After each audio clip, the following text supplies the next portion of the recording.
કેશોદના બામણસા ગામે સપ્તાહમાં કેન્દ્રીય સ્વાસ્થ્ય મંત્રી હાજર રહ્યા હતા। વ્યાસપીઠેથી રજૂઆત કરતા કેશોદના ઘેડ પંથકમાં પસાર થતી નદીઓને પહોળી અને ઊંડી કરવા આપી હતી ગેરંટી। સમગ્ર વાત કરીએ તો કેશોદના બામણસા ગામે પૌરાણિક સ્વયંભૂ ભીડભંજન મહાદેવનું મંદિર આવેલું છે, ત્યારે સપ્તાહનું ભવ્ય આયોજન કરવામાં આવ્યું છે। પોરબંદર લોકસભા ચૂંટણીમાં ભાજપના ઉમેદવાર અને કેન્દ્રીય સ્વાસ્થ્ય મંત્રી મનસુખભાઈ માંડવિયા, ધારાસભ્ય દેવાભાઈ માલમ, ભગાભાઈ બારડ સહિતના હોદ્દેદારો પદાધિકારીઓ હાજર રહ્યા હતા। કેશોદના બામણસા ગામે ભીડભંજન મહાદેવ મંદિરના પટાંગણમાં યોજાયેલ સપ્તાહમાં સૌ મહાનુભાવોનું વ્યાસપીઠેથી ડોક્ટર મહાદેવ પ્રસાદ મહેતા દ્વારા ખેસ પહેરાવી સ્વાગત કરવામાં આવ્યું હતું। કેશોદના બામણસા ગામે આવેલ ભીડભંજન મહાદેવ મંદિરે ઇતિહાસ ધરાવે છે। એ મુજબ ઓજત નદી, સાબરી નદી અને છીપરાળી એમ ત્રણેય નદીના વિશાળ મેદાનો પર વસેલું બામણસા ઘેડ ખાતે ભીડભંજન મહાદેવ મંદિર સમગ્ર ઘેડ વિસ્તારનું ધાર્મિક તેમજ આસ્થાનું પ્રતીક એટલે કે ભીડભંજન મહાદેવ। અહીંયા બ્રહ્મલીન સંત મકનદાસજી બાપુએ ખૂબ જ પ્રમાણમાં તપસ્યા કરી હતી। ભોજન અને ભજન અને ભક્તિનો ત્રિવેણી સંગમ એટલે કે ભીડભંજન મહાદેવ મંદિર મકનદાસ બાપુએ સાચા અર્થમાં આ વસ્તુ સાર્થક કરી હતી। મકનદાસ બાપુને ગાયો ખૂબ જ પ્રિય હતી। અહીંયા હરિદાસ બાપુનું ઉજ્જૈનવાળાનું સિદ્ધ ધૂણી આવેલી છે।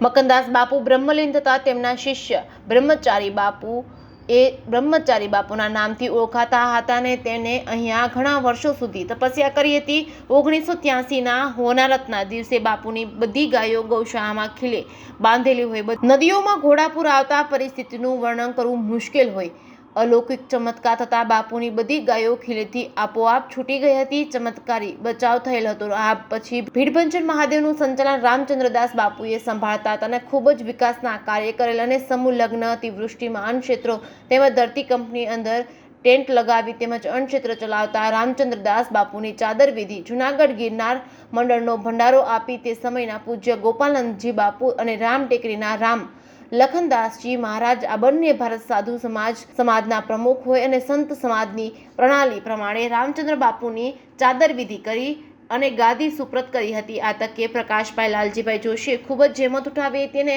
હાલમાં વર્તમાનમાં મહંત તરીકે પદ્યુમનદાસ બાપુ પણ ખૂબ જ સારો વિચારોથી ગામના લોકોના સંપર્કમાં રહી ભીડભંજન મહાદેવ મંદિરનું સંચાલન કરે છે। પદ્યુમનદાસ બાપુએ ભીડભંજન મહાદેવ અને બીજા મંદિરોમાં નવીનીકરણ અને ગામના સહકારથી તેમજ હનુમાન મંદિર તથા સંતોની સમાધિ મંદિરનું ભગીરથ કાર્ય કરવાનો સંકલ્પ ગામ સમસ્ત કર્યો હતો। કેશોદના બામણસા ગામે ભીડભંજન મહાદેવ મંદિર ખાતે એક સમયે શિવ મહાપુરાણ અને એક સમયે શ્રીમદ ભાગવત સપ્તાહ સંગીતમય શૈલીમાં ભાગવતાચાર્ય ડોક્ટર મહાદેવ પ્રસાદ મહેતાની મધુર વાણી પીરસી રહ્યા છે। કેન્દ્રીય સ્વાસ્થ્ય મંત્રી અને પોરબંદર લોકસભાની ચૂંટણીમાં ભાજપના ઉમેદવાર મનસુખભાઈ માંડવિયાને વ્યાસપીઠેથી ઘેડ પંથકમાં ઉપરવાસમાં ભારે વરસાદ પડતા ડેમના દરવાજા ખોલવામાં આવતા પાળા તૂટવાની ઘટનાઓથી ઊભા પાકને થતું નુકસાન અટકાવવા રજૂઆત કરવામાં આવતા જાહેરમાં ખાતરી આપી હતી કે પ્રાથમિકતા આપી ઘેડ પંથકમાં પસાર થતી નદીઓના વહેણમાં થયેલા દબાણો દૂર કરી પહોળી અને ઊંડી કરવામાં આવશે। કેશોદના બામણસા ગામે ભીડભંજન મહાદેવ મંદિર ખાતે યોજાયેલ સપ્તાહમાં ભાવિ ભક્તો બોડી સંખ્યામાં લાભ લઈ રહ્યા છે। આયોજકો દ્વારા ભજન, ભોજન અને ભક્તિનું સુંદર આયોજન કરવામાં આવ્યું છે। જે કેસ ગુજરાતી સાથે રાજુ પંડ્યા, કેશોદ। કથા ચાલતી હોય જ્યારે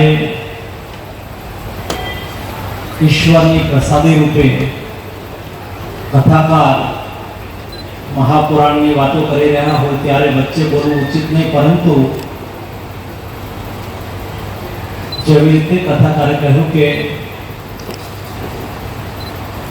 આ વિસ્તારમાં શિક્ષણવિદો પાક્યા છે, સંસ્કાર આ વિસ્તારની સંસ્કૃતિ છે।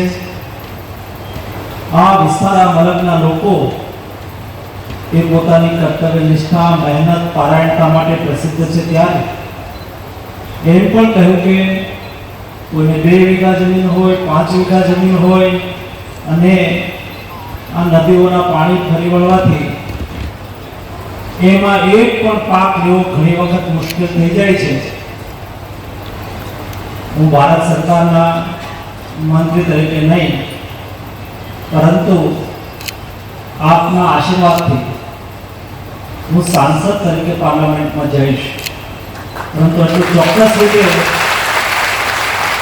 કહીશ કે સાંસદ બન્યા પછીનું મોદીજી વતી ગેરંટી આપું છું કે ઘેડ વિસ્તારની નદીઓ ઊંડી ઉતારવાની જવાબદારી અને દોસ્તો મોદી સરકારના મંત્રી તરીકે એ પણ કહીશ કે મોદીનો માણસ કોઈ ગેરંટી આપે તો એ ગેરંટી પૂરી કરવાની પણ ગેરંટી હોય છે. વ્યાસપીઠને પ્રણામ કરું છું. ધન્યવાદ.